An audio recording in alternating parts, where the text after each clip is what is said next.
નમસ્કાર વિદ્યાર્થી મિત્રો, વર્લ્ડ ઇન બોક્સમાં ફરી આપનું હાર્દિક સ્વાગત છે। આજના લેક્ચરમાં આપણે જોઈએ આધુનિક ઇતિહાસનો એક મહત્વનો મુદ્દો એટલે જલિયાવાલા બાગનો હત્યાકાંડ। હવે પરીક્ષાની અંદર આ મુદ્દો ઘણીવાર પૂછાતો રહેતો હોય છે, આમાંથી કંઈક ને કંઈક પ્રશ્નો પૂછાતા રહેતા હોય છે। તો આ લેક્ચરની અંદર આપણે જલિયાવાલા બાગ વિશે સંપૂર્ણ માહિતી મેળવશું।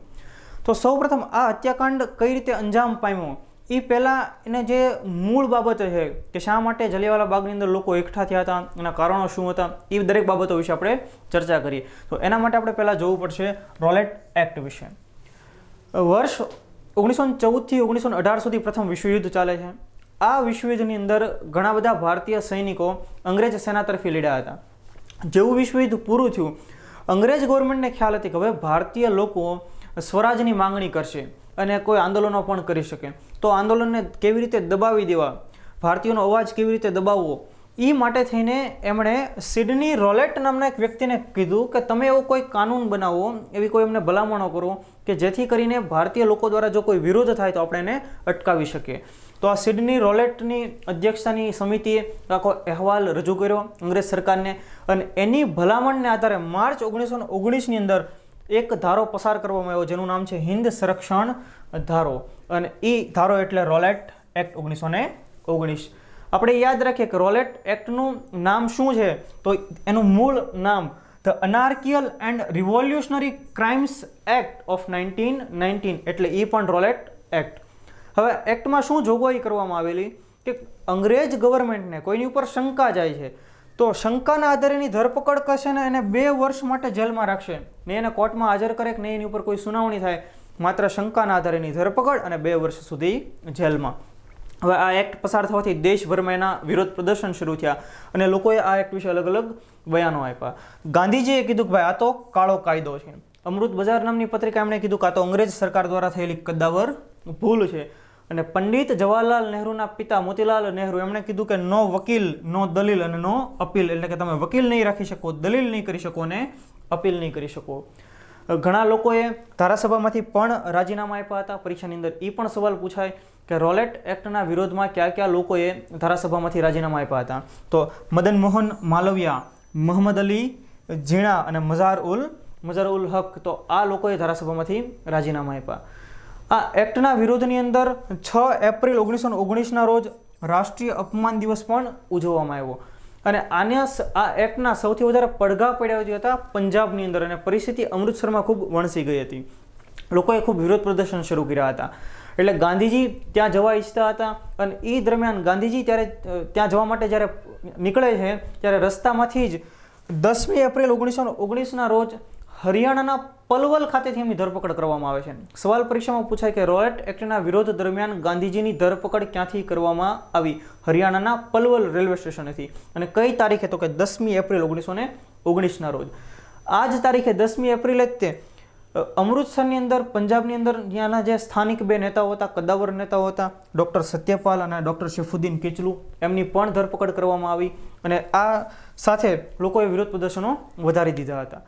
હવે જેવા વિરોધ પ્રદર્શનો વધ્યા એટલે પંજાબના એ સમયના ગવર્નર હતા માઇકલ ઓડાયર, એમણે જલંધરથી એક બ્રિગેડિયરને બોલાવ્યો, એને કીધું કે ભાઈ તું અમૃતસર આવતો રહે, અહીંયા પરિસ્થિતિ વધારે ખરાબ છે। તો એ જે બ્રિગેડિયર પોતે જલંધરની અંદર કાર્યરત હતો અને એ કામચલાઉ અહીંયા ઇન્ચાર્જ તરીકે હતો, જેનું નામ છે કર્નલ એડવર્ડ રેજિનાલ્ડ હેરી ડાયર, જેને આપણે જનરલ ડાયર તરીકે ઓળખીએ છીએ।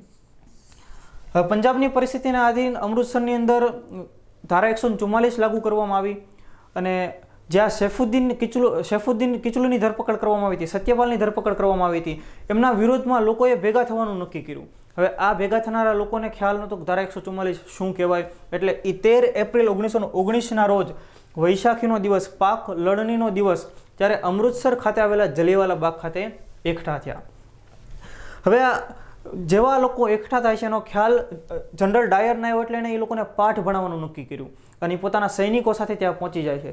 સદભાગ્યવશ એ બાગની અંદર પ્રવેશવા માટે સાંકડી ગલી હતી, એટલે માત્ર એના સૈનિકો જ જઈ શકે, એની સાથે જે કાંઈ દારૂગોળો વધારે હતો, જે કાંઈ ટેન્ક હતી, એ અંદર જઈ શકતા નથી।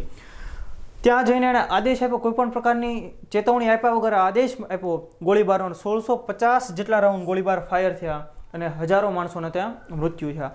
હવે ત્યાં ખૂબ ઊંચી દિવાલ આવેલી, એ ટપીને પણ ન જઈ શકાય, અને એટલે હાલની તારીખે આપણે જોઈ શકીએ ત્યાં દિવાલ ઉપર એના માર્ક્સ, આ ગોળીના નિશાનો ત્યાં જોવા મળે છે. ઘણા બધા લોકોને ત્યાં મૃત્યુ પામ્યા. ઘણા લોકોએ ત્યાં રહેલા કૂવાની અંદર ઝંપલાવ્યું. તો આ જે કૂવો છે એ પણ અત્યારે હયાત છે, જેને શહીદ કૂવો તરીકે ઓળખવામાં આવે છે. સવાલ પરીક્ષામાં એ પણ પૂછાય કે જલિયાવાલા બાગ ખાતે આવેલા કૂવાને કયા નામે ઓળખવામાં આવે છે? તો કે શહીદ કૂવો. આ ઘટના બાદ અંગ્રેજ સરકારે એક સમિતિનું ગઠન કર્યું. જે સમિતિ એટલે જે કમિશન એટલે હન્ટર કમિશન. યાદ રાખો 1882માં પણ એક શિક્ષણ માટે થઈને કમિશન ગઠન કરવામાં આવેલું, એ પણ હન્ટર કમિશન હતું. જ્યારે આ હન્ટર કમિશન જલિયાવાલા બાગ માટે છે. એણે એનો અહેવાલ સુપ્રત કર્યો અંગ્રેજ ગવર્મેન્ટને. તો એમણે કહ્યું કે આ ઘટનાની અંદર 379 લોકોના મૃત્યુ થયા છે. જે વાત પચાવી નથી કે 1650 રાઉન્ડ ગોળીબાર ફાયર થયા હોય, ભાગવાની કોઈ જગ્યા ન હોય, માત્ર 379 લોકોના જ મૃત્યુ થાય એવું એ વાત ક્યારેય શક્ય બને નહીં. બની શકે કે આની અંદર એનાથી પણ વધારે લોકોના મૃત્યુ થયા હોય. ઉપરાંત હન્ટર કમિશને કીધેલું એના રિપોર્ટની અંદર એક બીજી બાબત કે આ તો જનરલ ડાયર દ્વારા થયેલી પ્રામાણિક ભૂલ છે. તો આ ઘટનાથી ભારતીય લોકોને ખૂબ દુઃખ લાગ્યું. જનરલ ડાયરને ત્યારબાદ રિટાયર્ડ કરીને ઇંગ્લેન્ડ મોકલી દેવામાં આવ્યા. ત્યાં એમનું 2000 પાઉન્ડ અને તલવાર આપીને સન્માન કરવામાં આવ્યું. અને એના કારણે ભારતીય લોકોને ખૂબ વધારે દુઃખ લાગે છે કે જે વ્યક્તિ અહીંયા હત્યાકાંડને અંજામ આપ્યો છે ને એનું ઇંગ્લેન્ડમાં જઈને સન્માન થાય છે. ભારતીય રાષ્ટ્રીય કોંગ્રેસ એમણે પણ આ ઘટનાની તપાસ માટે એક સમિતિનું ગઠન કર્યું. અને એ સમિતિના અધ્યક્ષ હતા મદન મોહન માલવિયા. જ્યારે સભ્ય તરીકે હતા ગાંધીજી અને મોતીલાલ નહેરુ. તો આ પણ આપણે યાદ રાખીએ, કોંગ્રેસ દ્વારા જે સમિતિ બનાવવામાં આવી એના અધ્યક્ષ કોણ હતા? તો એ હતા મદન મોહન માલવિયા. હવે અહીંયા બીજી વાત યાદ રાખીએ કે આ ઘટનાથી કોણે કોણે રાજીનામા આપી દીધા હતા, કોણે પોતાના જે કાંઈ એમને ઉપાધિઓ મળેલી હતી એ ત્યાગ કરી દીધો હતો. તો રવિન્દ્રનાથ ટાગોર કે એમણે નાઇટહુડની ઉપાધિ છોડી દીધી. ઉપરાંત જમનાલાલ બજાજ એમણે રાય બહાદુરની ઉપાધિનો ત્યાગ કર્યો. અને સર શંકરન નાયર એમણે વાઇસરોયની કારોબારીમાંથી રાજીનામું આપી દીધું. સાથે એ પણ યાદ રાખીએ કે વર્ષ 1920માં ગાંધીજીએ પણ કેસરે હિન્દની ઉપાધિ છોડી હતી.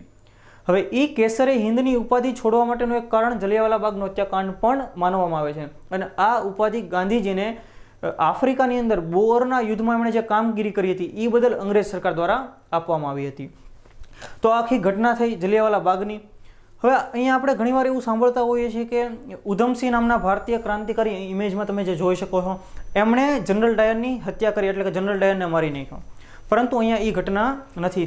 આપણે યાદ રાખીએ કે ઉધમસિંહે જે વ્યક્તિને માર્યો છે એનું નામ છે માઇકલ ઓ ડાયર, કે જે પંજાબનો તત્કાલીન ગવર્નર હતો.